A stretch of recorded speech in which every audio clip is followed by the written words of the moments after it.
Good evening. Welcome. My name is Barry Singer, and I'm the proprietor of Chartwell Booksellers. And tonight we inaugurate first readings at Chartwell Booksellers. It's something we're calling a fanfare for new fiction. And you have to understand, for this bookseller and for most booksellers, I think, to bring new fiction, new creative writing to its readership for the first time is very much what book selling should be about and isn't always about. It also is one of the more difficult sales a bookseller has to make because we're talking about a particularly unknown commodity, new creative writing. And even at Chartwell, where we have, it seems to me, a preponderance of adventurous readers, we still get the same questions. Why this book? Who is she? Is it worth my spending my money and my time on? The best answer I always feel that I can give is to pull the book down and to read it to them, at least portions of it. But I certainly wouldn't do that. I wouldn't take their time up.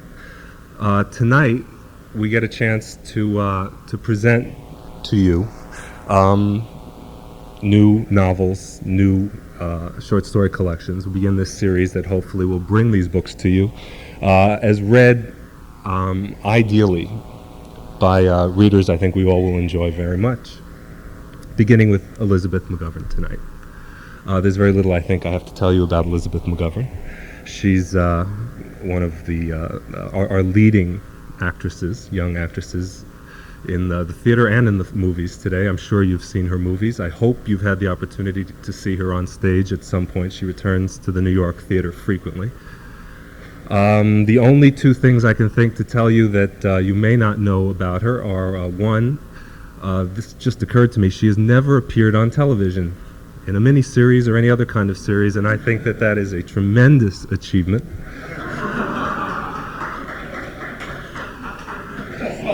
Real distinction. And she is currently working on the film version, a movie version of Richard Wright's Native Son, which I noticed the other day standing in the store was originally published by Harper & Row, the publisher of Bobbie Ann Mason's In Country, which is a nice little symmetry, I thought. There are a few words that should be spoken, I think, on behalf of the book that we're celebrating tonight, In Country by Bobbie Ann Mason. And for that, I think I will turn the microphone over to Mr. Ted Solotaroff, senior editor at Harper & Row, Bobbie Ann Mason's editor at Harper & Row, and a man whose commitment to new fiction, new writing, specifically new writers, is very much a cornerstone, I think, of the literary scene in this country. And I'm delighted that he's come to introduce the book tonight.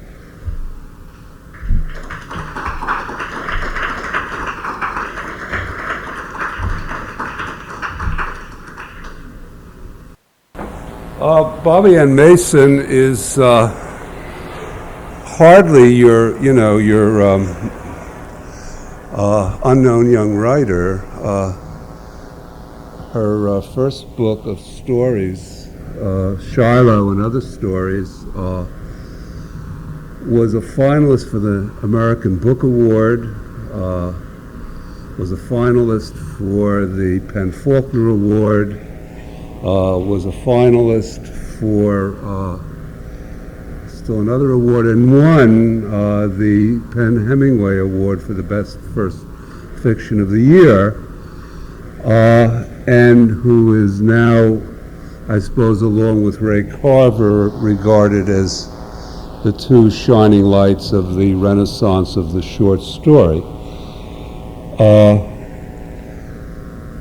So if you read In Country and think I can't get enough of Bobbie Ann Mason, there's also Shiloh and Other Stories to satisfy your urge and taste. In Country, the title of this novel, refers, of course, to the term that was used in Vietnam by the men, women who fought there. And though Vietnam is the theme, focus, the anguish of in-country, it never doesn't go to Vietnam. In fact, it really doesn't go anywhere except on a trip to the Veterans Memorial in Washington, at the beginning of the book and at the end of the book. And in between, it sort of stays home in Hopewell, Kentucky, a little town outside of Paducah, sort of located on the one hand in the sticks, and on the other hand in that sort of coast-to-coast shopping mall that America has become. Because the main figure of the book, 17-year-old Samantha Hughes, is very much a creature both of local Kentucky life, and at the same time, she's a very representative teenager of today who is as familiar with MTV as she is with crops. And her relation to this war is rather, well, kind of a metaphor, though it's more immediate than that. It's kind of a very sharply focused replication of our own relation to this war. She's 17. Most of the war was over by the time she came to consciousness. It exists sort of in a very dim recess of her mind as something that happened way back then around the time of the Beatles and the Rolling Stones. On the other hand, she's very closely tied to the war by having had her father die there before she was born, and having an uncle whom she lives with, her Uncle Emmett, have these rather strange and frightening symptoms of headaches and boils that she persuades herself are the first signs of Agent Orange, and also whose life, in its rather strange, demoralized state, he mostly stays home and watches TV, and his favorite program being MASH, which is how Sam has come to learn about the war in Vietnam, because it's about the only information she can get about war in our time in Southeast Asia, because most of the people in Hopewell don't want to know about the war. It happened way back then, and we should get that war out of our minds. So in our own curious way, Sam is rather like us. The war in some ways is very remote to us now. It happened back there in the 60s, and long before Ronald Reagan, and long before yuppies, long before all of the sort of conditions and situations of our time. And yet, on the other hand, it's kind of like, a splinter that, very tiny splinter that every now and then kind of pains us when we go near it. And Sam, out of her concern with her Uncle Emmett, and out of her sort of growing preoccupation with what was her father like, this man whom she never knew and only has this photograph of him, and what was he like, and why did they go to that war, and what was that war like? And she begins to kind of pursue her curiosity, while at the same time pursuing the normal interests of a 17-year-old girl jogging, and her boyfriend Lonnie, and her girlfriend who has the distinction of wearing 4 sets of earrings at one time. And as the novel unfolds, we see how this process of remembering this process of a kind of inquiry into that dim past, proceeds and comes to a kind of climax when she discovers that sort of almost semi-illiterate letters and the journal that her father kept, and which tells his account of fighting out there in the boonies of Vietnam. I won't say anything more about the book because Elizabeth McGovern is going to be reading from it. I'll say a little bit about how this book was received, because it's been quite extraordinary. Almost like a wave, you know, in athletic stadiums now they have something called the wave, which people stand up and the next row stands up, the next row. Well, that's sort of been like the way this book's been received in America, starting, say, in New York and Boston, Philadelphia, and going right across the country. Not only Los Angeles and San Francisco and Chico and Corvallis and Walla Walla, Washington, and it's as though people are saying, reviewers, here finally is the book that really speaks to me about Vietnam. Here's the book that really presents the truth about that war, not as it came to the soldiers and Marines there, but as it came to those Americans who stayed home and watched and wondered and worried and suffered and tried to understand what we were doing over there in that weird and evil war. And what people have, I think if there's a dominant theme to the reception of the book, it's a sense of almost reconciliation with the war. Because through the consciousness of this bright, sort of spunky, endlessly curious 17-year-old girl in Kentucky, in a community that, after all, was one of the ones that sent its sons to fight that war, and then received them back with guilt and shame and oblivion, that in following her consciousness and her coming to terms with that war, there's a sense of reconciliation, a sense, as one reviewer put it, this novel tells us that whatever our positions were at the time of the war, the time has come now to realize that we are all Americans, that we were all implicated, that we must now all accept that war, its meaning, its legacy. A final point I'd like to make. When Bobbie Ann first started writing this novel, there was her uncle, Sam's uncle Emmett was in it, but he was kind of a secondary character, and most of the original version dealt with Sam and her boyfriend Lonnie, and they're selling flowers outside of this Volkswagen bus and kind of getting into adolescent scrapes in Kentucky. And after she sent me about the first 150 pages, and I read it, and we talked, and she said, well, what do you think? I said, well, it's charming and bright, but it's kind of something very evasive about it. That there's a kind of hidden agenda to this book that you're not dealing with, namely Uncle Emmett, her relation to him, and the meaning of the war for this girl whose father did die there.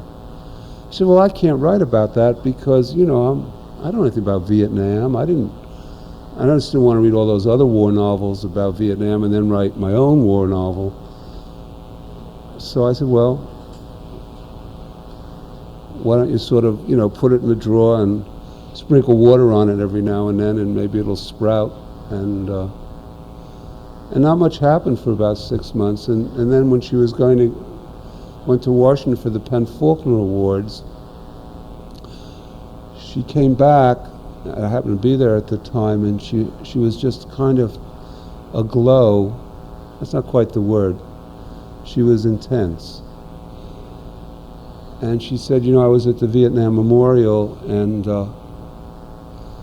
you know what? There's one of the names on that memorial is Bobbie Mason.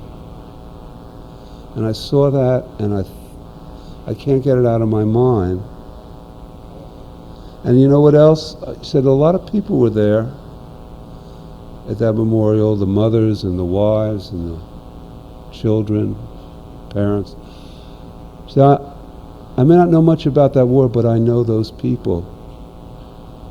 I know those people. I said, well, it sounds to me like you're getting ready to write that novel. And so she did. Thank you.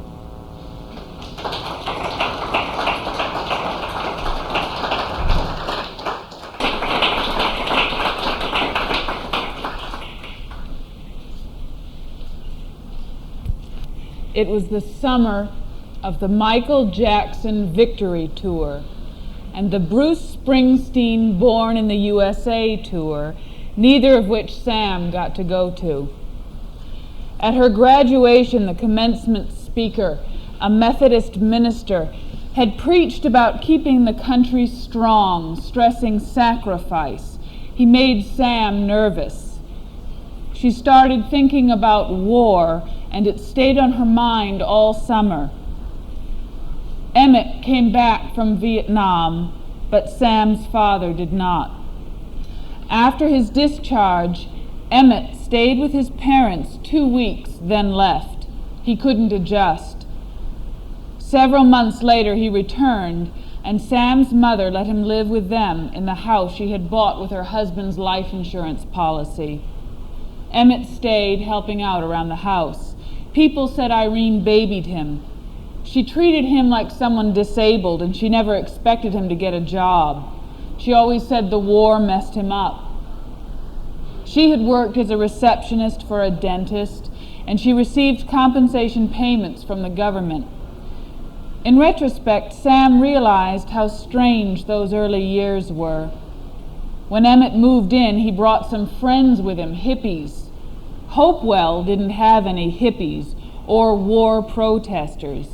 And when Emmett showed up with 3 scruffy guys in ponytails and beads, they created a sensation. The friends came from places out west, Albuquerque, Eugene, Santa Cruz. Boys in Hopewell didn't even wear long hair until the 70s, when it finally became fashionable. Sam had a strong memory of Emmett in his army jacket and black boots, with a purple headband running through his wild hair.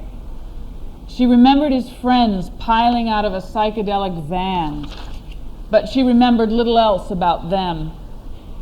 People in town still talked about the time Emmett and the hippies flew a Viet Cong flag from the courthouse tower.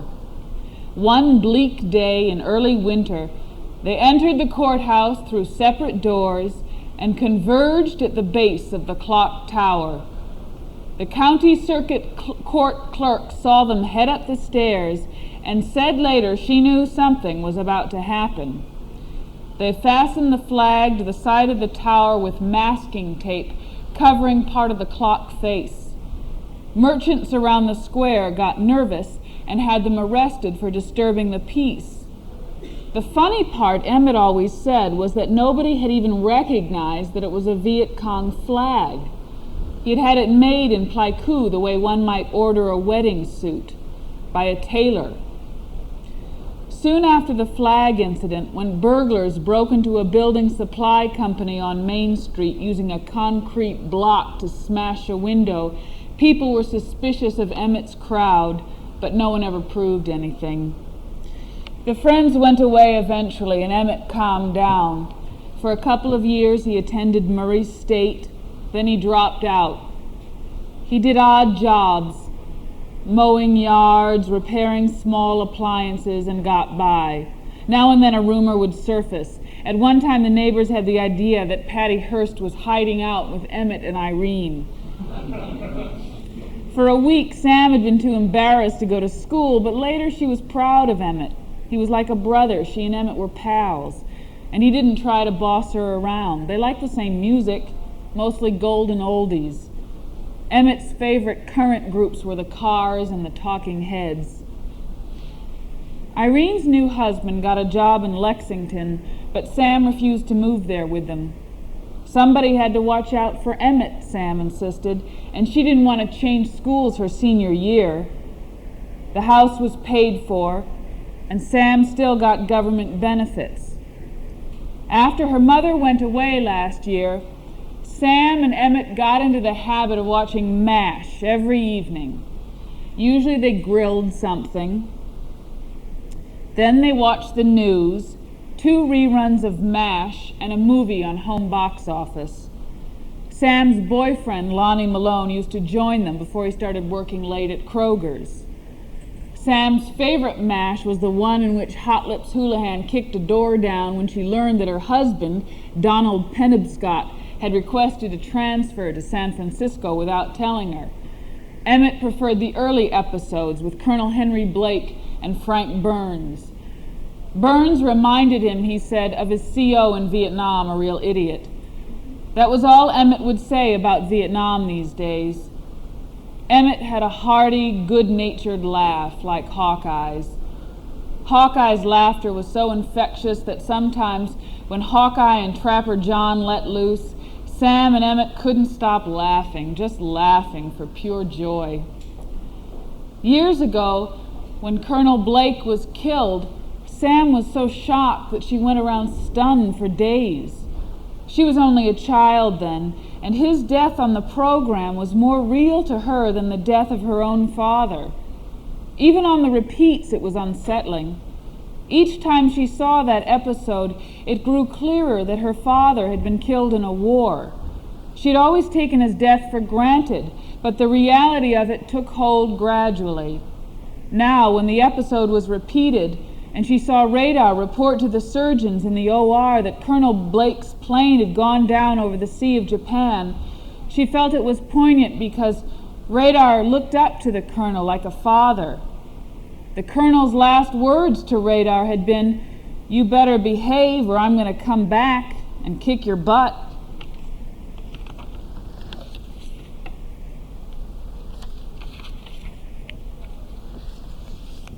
Hopewell was having flag days, sidewalk sales around the courthouse square. The merchants were trying to save downtown from the attractions of the shopping center and the Paducah Mall. Even the old Capitol Theater shut down after Cinema 1-2 opened at the shopping center. All the flags flying from the stores that week made Sam preoccupied with the Viet Cong flag Emmett had flown from the courthouse clock tower years before. She felt like flying a Viet Cong flag herself. She was feeling the delayed stress of the Vietnam War. It was her inheritance. The sidewalks were crowded with shoppers the afternoon Sam went to buy some new pom-pom socks. They were 3 for $1 at a table in front of the trophy store. After buying socks with purple pom-poms, she wandered down the street looking for bargains. The sun was glaring. The square had come to life, even though several of the stores were dark and empty. The old variety store that used to be Sam's favorite was gone now, replaced by a craft store which was displaying dollhouse furniture and decoupage kits out front. Sam missed the old store. It sold toys and school supplies, and in the rear it had a mysterious shelf of books and magazines where she used to spend hours. She bought a devil's food cupcake from the fire hall bake sale and ate it as she walked along. She waved at Alan Wilkins, who was busy selling a t-shirt to a woman in sunglasses. She had spotted Jim Hawley at a table in front of the First Federal Bank. Now she realized Tom was there too. They were wearing camouflage fatigues. "Hi, Sam," Tom said. In his camouflage outfit, he looked fashionable. Sam felt out of breath. "Hi. What are you selling?" "Anything you want," he said, grinning. Tom and Jim were gathering signatures on a petition to the VA about Agent Orange, and they were collecting money for Buddy Mangram's child who needed an operation on her intestines, which were twisted. Tom looked handsome in his army outfit, and there was no sign of grease except under his fingernails. There were about 30 names on the petition. Sam didn't recognize any of them except Anita Stevens. As Sam signed her name, she had an idea. "Come with me to the courthouse," she said to Tom. "There's something I want to look for and I need some help." "Sure, Sam," said Tom, grinning. If you can stand to be seen with me." They entered the courthouse through the basement, which was at ground level on the north side. Smells of tobacco and urine assaulted them. The derelicts hung out in the basement. Sam saw an old man slumped over in a chair and rubbing his crotch. Another man in dark gray work clothes was sprawled out on a green vinyl couch. Some other men were playing checkers. "Where are you taking me to, Sam? To jail?" The entrance to the county jail was at the end of the hall. "No, we're going up to the tower. I want to see where Emmett flew that Viet Cong flag that time." "Up in the clock tower?" "Yeah, I just wanted to see what it was like." "I remember the day he did that," Tom said with a smile. "Emmett was a lot wilder then." Sam looked back at Tom the way he was following her up the stairs. She wished she could keep on climbing up and up and up and see him following her that way, full of curiosity. On the third floor, the stairway ended, and they walked down the hall, passing men in short-sleeved pastel shirts and ties. A woman with old-fashioned bouffant hair and flashy red lips peeped out of the doorway and said, "Can I help y'all?" "Where's the clock tower?" Sam asked. "We want to go up to it." The woman seemed puzzled. "The clock tower? You got me. Isn't it open to tourists?" asked Sam innocently, scooting her hands into her shorts pockets. "I don't think I've ever been up in it," the woman said. "Try the stairway down past the prothenotary's office. I don't know where it goes." "Much obliged," said Tom. Tom led the way. The stairway was small and narrow. It turned and they climbed faster. Tom held his shoulders rigid, climbing with his leg muscles without swinging his arms. A small window on the landing overlooked the courthouse square, and the door next to the window was padlocked. "Shoot," Sam said, disappointed. "I guess they don't want anybody flying any more Viet Cong flags," Tom said with a laugh. "Did they really think Emmett would sneak back in with that flag?" "You think a lot of Emmett, don't you?" Tom asked, turning toward her. "Yeah?" Tom's pants brushed Sam's knee and sent chill bumps over her. "Emmett's probably not easy to live with," he said thoughtfully, "but he's a character." "I'm used to him." She asked, "What does a Viet Cong flag look like?" "It's blue and red with a gold star in the middle. Didn't you ever see that one Emmett had?" "I don't remember it. Emmett gave it to a neighbor a long time ago to put in a yard sale." "Hey, that flag's probably in somebody's den for decoration," Tom chuckled. "Why do you think Emmett flew that flag?" Sam asked. "Was it treason like some people say, or was it just a protest? Why don't you ask him?" "I'm afraid to. I don't want to set him off or anything." "What are you afraid of, Sam?" Tom suddenly had her pinned against the wall. He wasn't touching her, but he had a hand on each side, against the wall on each side of her, and he was looking straight into her eyes. "I don't want him to have a flashback." "I have flashbacks, didn't I tell you?" "Yeah, but you made it sound like nice memories, not scenes in a horror movie." "You've been watching too much television, Sam. You're afraid he might freak out and hurt somebody, isn't that it?"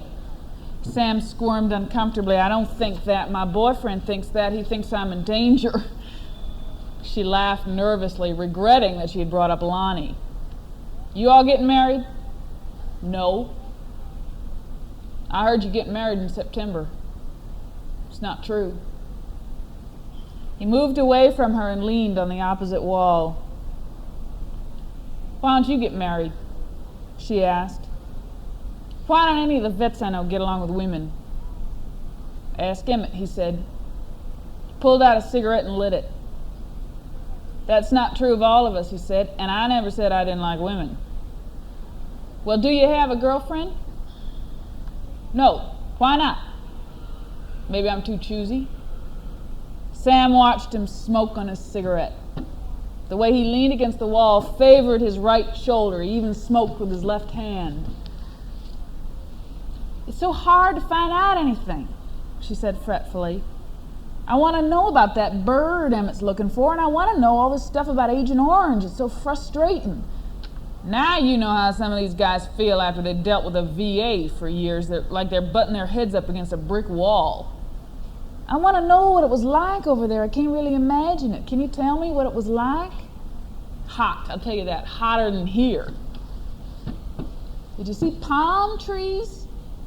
Yeah, they had palm trees over there. At least they did before we napalmed and defoliated everything. All I can see is a picture postcard. I see palm trees and rice fields, and that's it. Once I saw a palm tree disintegrate, if you can believe it. One minute it was a tree on a postcard, like you say, and the next minute it just exploded and disappeared. At first I thought it took off into outer space. It was like something out of a science fiction book. He paused, reflecting, then said,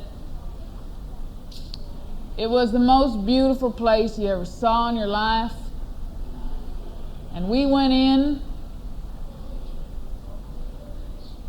He stared out the window. I can't really see it, Sam said. All I can see in my mind is picture postcards. It doesn't seem real. I can't believe it was really real. It was real, all right. You don't want to know how real it was. He stopped on the stairway and reached up to touch Sam's waist. I think you're cute, he said.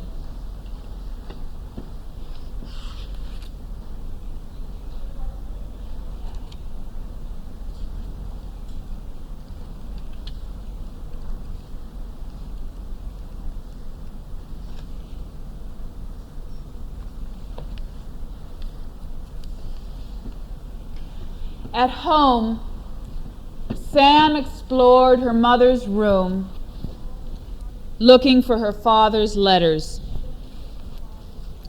The letters weren't in Irene's dresser, although that seemed a likely place.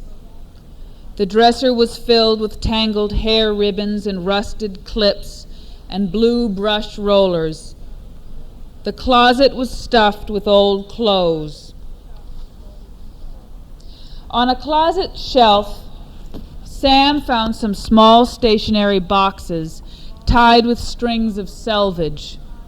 They were full of snapshots of old schoolmates and souvenirs from high school dances. Irene had saved labels from liquor bottles and plastic swizzle sticks that said Stacy's and La Flemme and the Embers. She had gone on her senior class trip to Mammoth Cave, and there were maps and a placemat from a restaurant with a map of the caves on it. The letters were in a box on the top shelf. They were in one slim bundle with a rubber band that broke when she removed it. Sam went downstairs and got some Doritos and bean dip and a cold Pepsi and a glass of ice and went up to her room to read the letters. She arranged everything around her, the Pepsi on the nightstand, the Doritos and bean dip on the bed in a cleared spot. Emmett was outside mowing. Sam arranged the letters chronologically. Duane had childish handwriting with big circles and loops. He wrote with a pencil on lined tablet paper. He didn't leave margins. Dear Irene, can't tell you how I miss you. I can't even try. All I can try to do is get by without you and do my job the best I can. It's different here. It's not what I imagined, but I guess I'll get by. You never know what's going to happen. Sometimes they'll wake you up in the middle of the night for inspection and they don't even tell you why. We're sleeping in a big long tent barracks and it's okay, but it's hot. The mosquitoes are eating me alive, but that's the worst so far. I reckon I'll make it. Everybody says this operation's a snap. We'll be out of here by fall. Everything's going good, and we got the best guys you could ever want to meet. I can't tell you how lucky I am to be with the 109th. What a bunch. When I get back, I've invited this old boy I met from Trigg County to go fishing with me. He says he caught a 15-pound bass at Kentucky Lake once. I tell him when we get back, just watch me. We got a bet on whoever catches the most fish has to dress him and cook him for a big fish fry, his whole family and mine. Don't I sound crazy? I get a lot of big ideas over here, just thinking about home. I got your picture right inside my pocket next to my heart so I can take a quick look at it any time. It's the one with you standing by the Nash Rambler in those red shorts. It's black and white, but I see those red shorts. Honey, I don't want you to worry about me over here. I want you to be proud of me. When we get back, we'll make up for lost time like you never seen. I'm proud to serve my country, and I'm doing the best job I can. With your prayers, I know we'll succeed. I just feel it in my bones. I love you forever and ever. Enough bushels of love to make a path from Hopewell to Quang Ngai. Sam dropped a Dorito fragment on the letter, and she picked it up with a moistened finger. Atoms from the letter mixed with atoms of her saliva across time. She was disappointed that her father didn't say what Vietnam was like. His mind was on fish and Kentucky Lake, not on the birds and fish over there. The next two letters were much the same. You asked me to tell you what it was like here. No, I haven't seen any tigers or gorillas. Let's just say it's not a place where you want to go for a Sunday drive. It's hot, even hotter than Kentucky Lake in August, and the rainy season is coming up. They say it rains for 6 solid months. Can you feature that? At home, everything would drown if it rained for 6 months. That would be worse than Noah's flood. But we need rain bad. Right now it's dusty. I can't hardly keep my rifle clean, and we don't always get a bath, but things are looking up. Our bunch went out on a successful mission last week. Every time we go out, we push that enemy back a little farther. We must be doing something right. You asked about the people here. They're real little and they don't know English.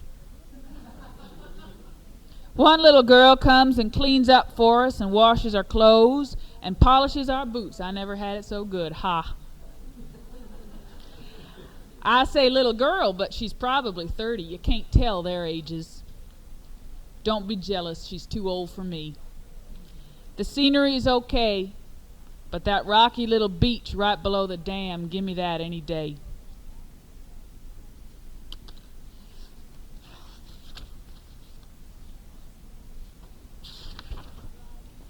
Sam was driving her new car on the back roads toward her grandparents' farm. They had invited her to spend the night, and she had told Emmett not to expect her back until the next day. Mama and Pap Hughes lived far out in the country, and she had not seen them for almost 2 years. She felt uneasy, but she loved having a car. Tom had advised her to record the mileage and get gas every 200 miles. He said he'd worked on the gas gauge, but it was a subtle mechanism, harder to repair than something obvious like carburetor or muffler. All the men she knew fiddled with gadgets. They were always fixing something.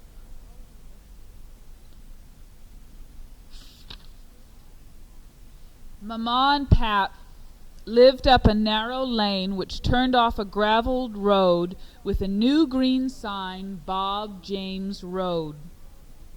As Sam drove up, a speckled chicken skidded across the driveway in front of the car. She parked behind a green cutlass.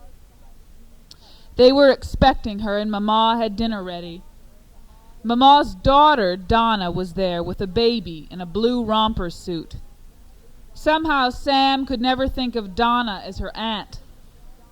Mama's hair was always pinned to the top of her head, and she had on a dress with a design similar to the pattern of the chicken. She smelled like sweat and furniture polish. "Are those chickens Barred Rocks?" Sam asked. "No, they're Dominickers," said Mama, leading Sam through the back porch. The porch sagged, and it was cluttered with buckets and seeds and canning jars. Pap lifted Sam up by her waist the way he did when she was little. "I just wanted to see if I could still do it," he said, laughing. "My old bones give out I squeak so." "He'd been down on his back," Mama said disapprovingly. "But Sam's a beanpole," Donna said, regarding Sam with a curious air of disdain. "I could lift her with one finger." They were filled with questions about Irene's new baby, her teeth, her hair, her weight, and they supplied comparisons to Donna's little boy. Donna wanted to know why Sam didn't go with her mother to Lexington. "You mean you're still living with your crazy uncle?" she said. "Leave that child alone," said Mama. "If she went up there, look how she might turn out. I think it's fine when children want to stay where they was brought up. Bill Wholesom's boy over yonder has to pay $300 just to fly home every Christmas. It's a shame. Bill never gets to see his grandchildren." "Fred Turner's boy's in the Air Force, and he's stationed in Rome, Italy," said Pap. "Talk about a fur piece from home." "I saw that's incredible about this miracle in Italy," said Donna. "This nun saved a saint's blood. The saint had been beheaded, and in a ceremony every year the dried blood turns to liquid. The scientists have checked it out, and there's no way dried blood can liquefy, so it's a miracle. The one year it wouldn't liquefy was the year all those earthquakes, 1980. Law, I'd hate to live over there, all those miracles they have," said Mama. "They're Catholics," said Donna. Mama set a platter of fried rabbit on the table. "This is swamp rabbit," she said. "Shot it down in Cole's Bottom," said Pap. "It was the biggest one I ever saw. I had to pack it a mile." Sam loaded her plate with 2 legs, mashed potatoes, brown field peas, green jello salad, and slaw. Donna mashed up peas for her baby, who had a scrawny face and hair like duck down. "I saw you with a girl in town one day last month," said Donna. "I was way across the square, but I could tell how tight that girl's shorts were. I could see her hiney clear across the square. Did she always dress like that?" "Not in the winter."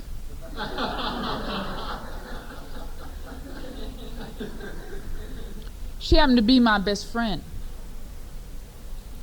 "Let the child eat, Donna," said Mama. "She always was touchous."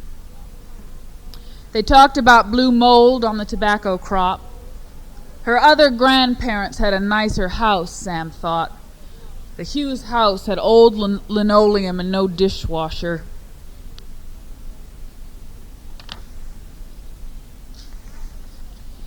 After dinner, Sam walked down by the creek. She had remembered some wild goose plum trees in the creek. She found them, but she didn't see any fruit. The trees had honeysuckle vines on them. On a vine she saw a large green stink bug with an orange spot and a figure 8 on its back. Water striders pranced on the shallow pools of clear water in the creek bed. She used to call them Jesus bugs because of the way they walked on water. She looked around the farm, trying to see it in a new way, trying to see what her father had known, the world he knew before he went to Vietnam. These were his memories, what he took with him over there. She thought she could comprehend it. Everything he knew was small and predictable. Jesus bugs, blue mold, hound dogs, fence posts. He didn't know about the new consolidated county high school, rock video, MASH. He didn't know her.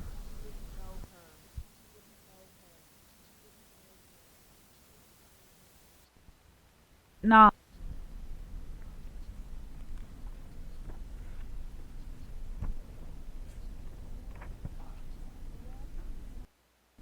The Washington Monument is a gleaming pencil against the sky.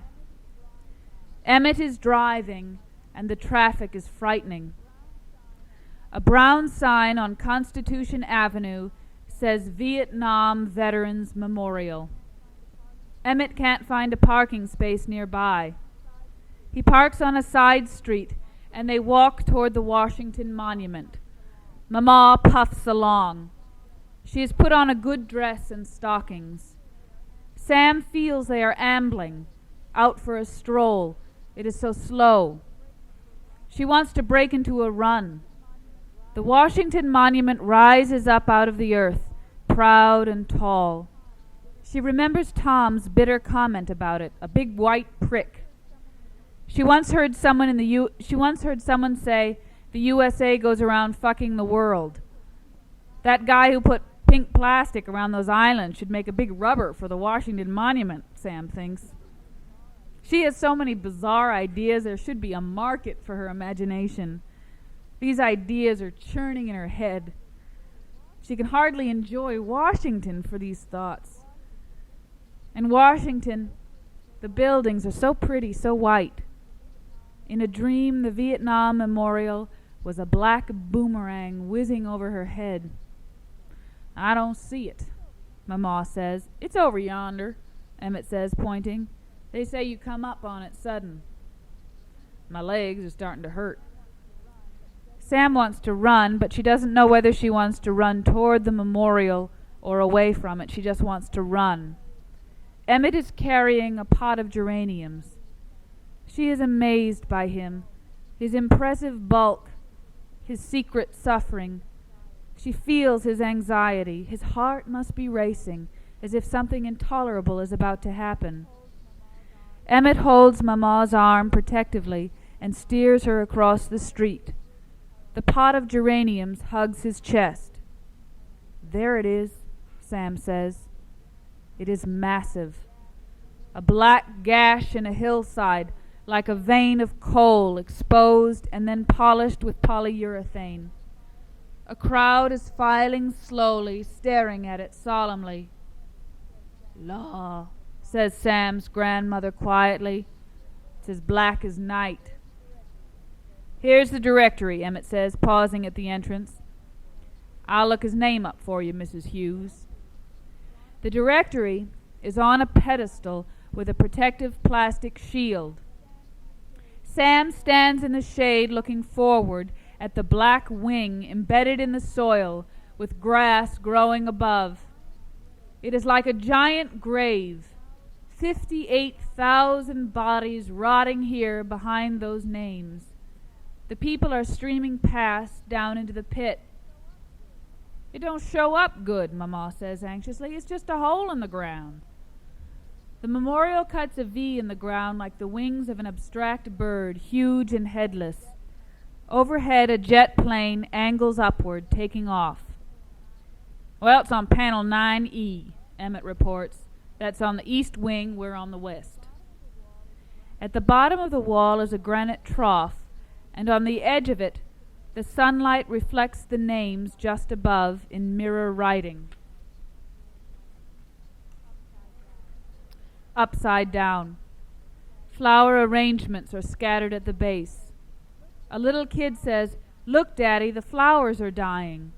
The man snaps, "Some are, and some aren't." The walkway is separated from the memorial by a strip of gravel, and on the other side of the walk is a border of dark gray brick. The shiny surface of the wall reflects the Lincoln Memorial and the Washington Monument at opposite angles. A woman in a sun hat is focusing a camera on the wall. She says to the woman with her, "I didn't think it would look like this. Things aren't what you think they look like. I didn't know it was a wall." A spraddle-legged guy in camouflage clothing walks by with a cane.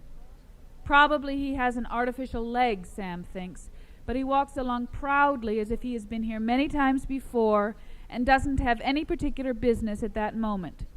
He seems to belong here, like Emmett hanging out at McDonald's. A group of school kids tumble through, noisy as chickens. As they enter, one of the girls says, "Are they piled up on top of each other?" They walk a few steps farther, and she says, "What are all these names anyway?" Sam feels like punching the girl in the face for being so dumb. How could anybody that age not know? But she realizes she doesn't know either. She is just beginning to understand, and she will never really know what happened to all these men in the war. Some people walk by, talking as though they are on a Sunday picnic, but most are reverent, and some are crying. Sam stands in the center of the V, deep in the pit. The V is like the white wings of the shopping mall in Paducah. The Washington Monument is reflected at the center line. If she moves slightly to the left, she sees the monument, and if she moves the other way, she sees a reflection of the flag opposite the memorial. Both the monument and the flag seem like arrogant gestures, like the country giving the finger to the dead boys flung in this hole in the ground.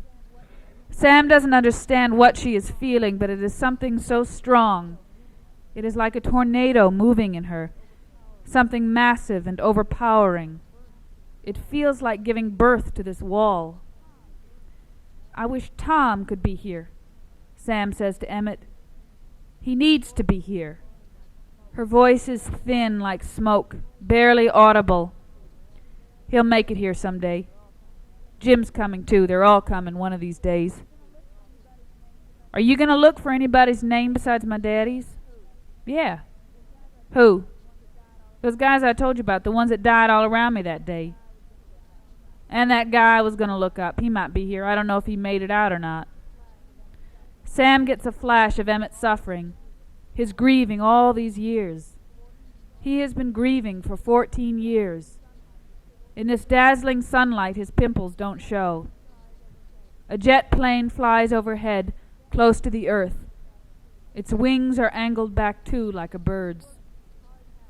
2 workmen in hard hats are there with a stepladder and some loud machinery. One of the workmen, whose hat says on the back "Never Again," seems to be drilling into the wall. "What's he doing, hun?" Sam hears Mama say behind her. "Looks like they're patching up a hole or something." "Fixing a hole where the rain gets in." The man on the ladder turns off the tool, a sander, and the other workman hands him a brush. He brushes the spot. Silver duct tape is patched around several names, leaving the names exposed. The names are highlighted in yellow as though someone has taken a magic marker and colored them, the way Sam used to mark names and dates, important facts in her textbooks. "Somebody must have vandalized it," says a man behind Sam. "Can you imagine the sicko who would do that?" "No," says the woman with him. "Somebody just wanted the names to stand out and be noticed. I can go with that." "Do you think they colored Dwayne's name?" Mama asks Sam worriedly. "No, why would they?" Sam gazes at the flowers spaced along the base of the memorial. A white carnation is stuck in a crack between 2 panels on the wall.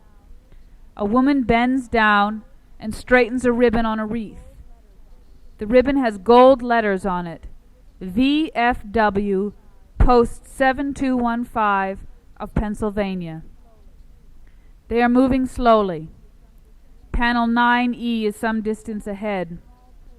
Sam reads a small poster propped at the base of the wall. "To those men of C Company, 1st Battalion 503, Infantry 173 Airborne, who were lost in the battle for Hill 823, Dacto, November 11th, 1967. Because of their bravery, I am here today, a grateful buddy." A man rolls past in a wheelchair. Another jet plane flies over. A handwritten note taped to the wall apologizes to one of the names for abandoning him in a firefight. Mama turns to fuss over the geraniums in Emmett's arms the way she might fluff a pillow. The workmen are cleaning the yellow paint from the names. They sand the wall and brush it carefully, like men polishing their cars. The man on the ladder sprays water on the name he has just sanded and wipes it with a rag. Sam, conscious of how slowly they are moving, with dread, watches two uniformed Marines searching and searching for a name. He must be along here somewhere, one says. They keep looking, running their hands over the names. There it is. That's him. They read his name, and both look abruptly away, stare out for a moment in the direction of the Lincoln Memorial, then walk briskly off. "May I help you find someone's name?" asks a woman in a t-shirt and green pants. She is a park guide with a clipboard in her hand. "We know where we are, much obliged," says Emmett. At panel 9E, Sam stands back while Emmett and Mama search for her father's name. Emmett, his gaze steady and intent, faces the wall as though he were watching birds, and Mama, through her glasses, seems intent and purposeful, as though she were looking for something back in the field, watching to see if a cow had gotten out of the pasture. Sam imagines the egret patrolling for ticks on a water buffalo's neck, ducking and snaking its head forward, its beak like a punji stick. "There it is," Emmett says. It is far above his head, near the top of the wall. He reaches up and touches the name. There's his name. Dwayne E. Hughes. "I can't reach it," says Mama. "Oh, I wanted to touch it," she says softly, in disappointment. "We'll set the flowers here, Mrs. Hughes," says Emmett. He sets the pot at the base of the panel, tenderly, as though tucking in a baby. "I'm going to bawl," Mama says, bowing her head and starting to sob. "I wish I could touch it." Sam has an idea. She sprints over to the workmen and asks them to let her borrow the stepladder. They are almost finished, and they agree. One of them brings it over and sets it up beside the wall, and Sam urges Mama to climb the ladder, but Mama protests. "No, I can't do that. You do it." "Go ahead, ma'am," the workman says. "Emmett and me'll hold the ladder," says Sam. "Somebody might see it in my dress." "No, go on, Mrs. Hughes, you can do it," says Emmett. "Come on, we'll help you reach it." He takes her arm. Together he and Sam steady her while she places one foot on the first step and swings herself up. She seems scared and she doesn't speak. She reaches but cannot touch the name. "One more, Mama," says Sam, looking up at her grandmother, at the sagging wrinkles, her flab hanging loose and sad, and her eyes reddened with crying.